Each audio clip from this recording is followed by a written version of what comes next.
Sanibonani guys, igama nginqobile Ntothela Mazwibela ekubaba angomhla ka-28 July. Hhayi-ke guys, ufikile kukhethiwe elethe indodakazi kaMusa laphaya ekhaya kubo.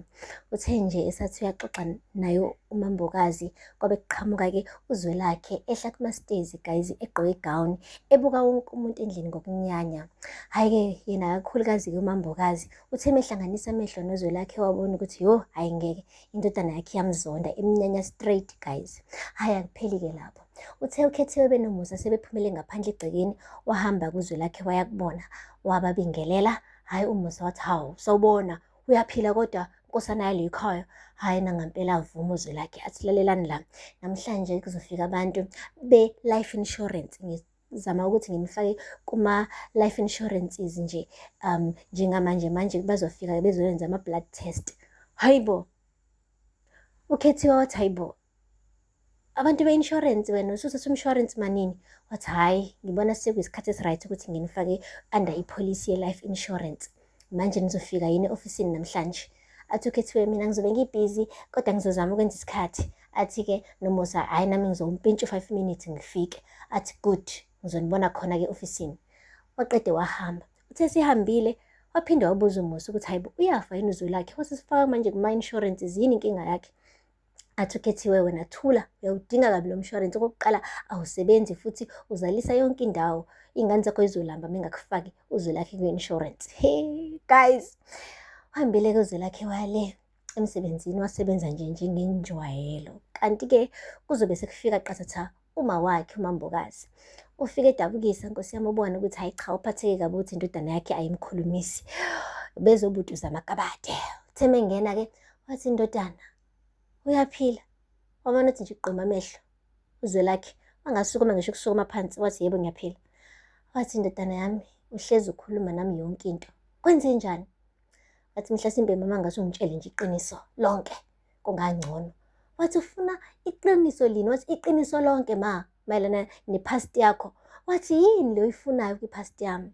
Zwelakhe bengicela bandla simove on kule nto le. Wathi asizokwazi-ke ukumove on bandla ngebhadi. Guys, kubonakala-ke nawe umambokazi ukuthi akekho comfortable ukukhuluma-ke ngento eseyadlula kuyona. Guys, umane nje wathi uZwelakhe nginama-meeting amaningi kabi ma, bengicela nje ukuthi uhlale ungilindeke mekuwukuthi unesikhathi sonke kodwa mawubona ukuthi ujahile uphuma uhambe ngalo mnyango ongene ngawo nje ungangiphumela. Wabona umambokazi ukuthi ngcono agoduke kodwa wakhipha manje isikhaftini esinophuthu nokhari wasibeka eduze-ke kwakhe uZwelakhe-ke bakithi. Hayi wangabonga ngisho ukubonga. Hayi bandla. Waqede waphuma umambokazi. Ube ukuphuma nje uZwelakhe wasithatha lesi sikhaftini wasibeka kwelinye itafula lemva kwakhe kubonakala nje kahle ukuthi ngeke azaza kudle enhlobo. Ngeke akudle lokhu kudla lokhu okuphekwa umambokazi. Akamnyanyela ukuthi akuba kuhle, umnyanyela ngisho ukudla kuphetha akakufuni guys. Anyway, akupheli-ke lapho. Kufika ubahumi-ke e-ofisini ezobuza ukuthi hawu yazi besohamba siye emakhaya ndawonye yindaba ngampela ungishiyelani? Athi uZwelakhe hayi bekuphuthuma. Uthi right kodwa? Athi hayi ngi-right. Athi awubukeki kodwa u-right?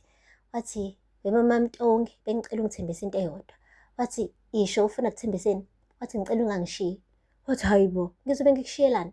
Wathi noma kuthiwa kwenzakalani empilweni yami bengicela ungangishiyi ngithembise. Hayi bahumi guys ngokukhulu ukukhululeka. Wathi hayi ngiyakuthembisa ngeke ngikushiye. Lapho ugelo wenza iy'thembiso nje akazi ukuthi mengase kuthiwa uZwelakhe akuyena kaMkhize kusho ukuthi uzolahlekelwa yiyona yonke into ethi imali yakaMkhize, mabhizinisi akaMkhize, like uzoba nje ulopholo. Kusho ukuthi-ke komele amthande noma kunjalo. Anyway, asikho-ke lapho guys. Kufike-ke isikhathi-ke sama-DNA test. Fikile-ke ukhethiwe benoMusa bahlala phansi unesi wathatha-ke ama-blood test. Uthe seqedile-ke wathi awu sesiqedile nje sisaqhubeka yini kubuza ukhethiwe. Athi uZwelakhe hayi sesenza ama-DNA-ke manje. Wathi DNA? Wathi ehe. Wathi yiphi insurance efuna i-DNA? Akukazi kuthiwa kufuna ama-DNA kwi-insurance. Waqala wabindeka uZwelakhe kodwa waqhamuka namanga fast. Wathi hhayi emva kwalento eyenzakalile kubaba uRadebe angifuni ukwenza namaphutha amancane, ngifuna ukwenza isiqiniseko nje sokuthi makuklenywa kwi-insurance ayisekho into esibambayo ngoba ubonile i-turn down i-claim yethu ngephutha elincane nje, angifune kwenza amaphutha kulokhu. Khethiwe-ke noma engabaza wavuma ukuthi ama-DNA athathwe. Hhayi nangampela-ke baqala-ke guys bathatha ama-DNA okubonakala nje obala bha ukuthi into azama ukuyenza manje uZwelakhe ukuthola ukuthi lezi y'ngane ebekade ethi ubhuti wakhe nodadewabo abakubo yini cha noma yebo. So kuzobonakala khona mekuwukuthi-ke ama-DNA results aphuma ukuthi hhayi abahlobene, lokho kuzobe sekucaca ukuthi ngampela-ke uZwelakhe akazalwa-ke ukhetho wakhe. Kodwa mekuwukuthi-ke ama-DNA test athi hhayi bonke impela baboshwe ngebhande elilodwa, kuzobe sekucaca ukuthi bawuzalwa ubaba oyedwa, naye kuZwelakhe ongowakamkhize, kusho ukuthi isangoma besiqamba amanga.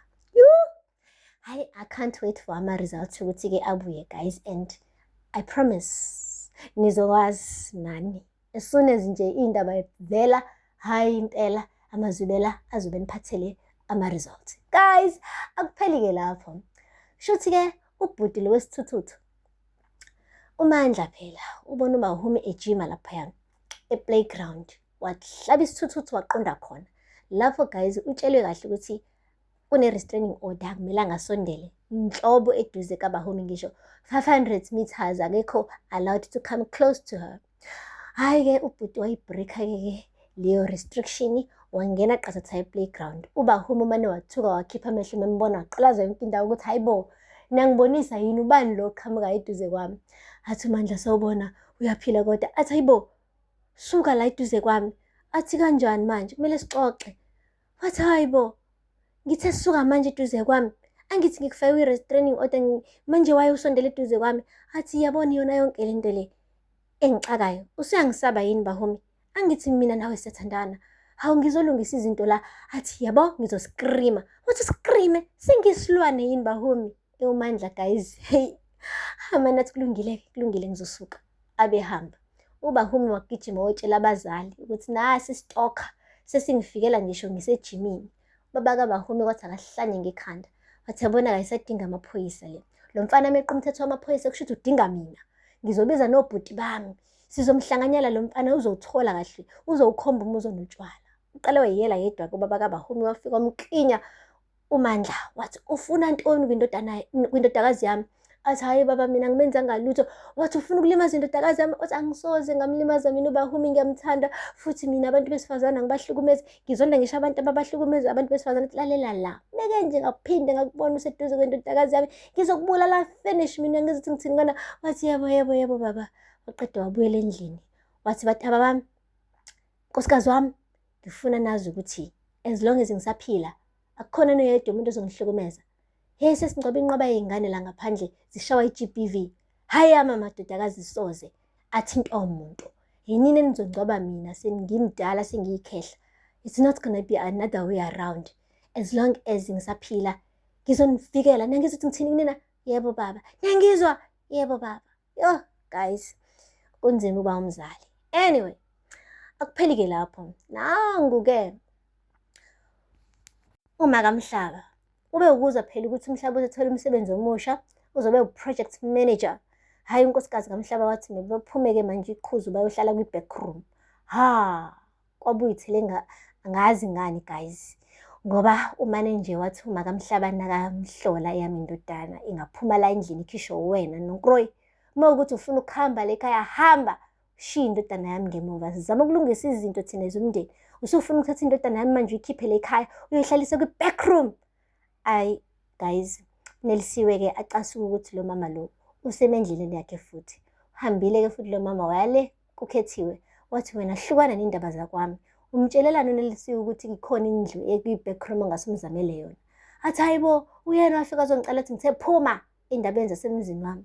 Uma uqhubeka kanje uzongithola kahle. Akagcinanga lapho, ubize futhi-ke uma wakhe uNelisiwe noyise ezobatshela ukuthi hayi abakhulisanga laphaya. Hhayi impela sengathi indima yokuba umzali bahluleke ukuthi bayenze, ngoba nangu uNelisiwe uphendula abantu abadala mebekhuluma, akahloniphi laphayana. Kahle kahle uyakhwela uyadilika kubona. So akaphindele ekhaya emuva eyothola izaluleko zokuthi umuntu oganile uziphatha kanjani. So sencamela ukuthi uNelisiwe-ke agxoshwe-ke laphaya kulela khaya, ngoba umfaka umqondo omubi uMhlaba ukuthi abaphume beyohlala emzini wabo bodwa ku-backroom beyoqasha. Yayi impela ubumamisi boy ngisho ungathandi ngoba yabo nje indlela abamphethe ngayo umhlaba ngathi usayingane kodwa useyindoda endala eshadile nentshebe enanabantwana. Kodwa nje ngathi nje bafuna yena ehlezi eyingane laphaya uNosiphela, abafuni aphile impilo yokuzimela. Guys, aphela lapho-ke amazwibela namhlanje. Ungakhohlwa subscribe and like and comment.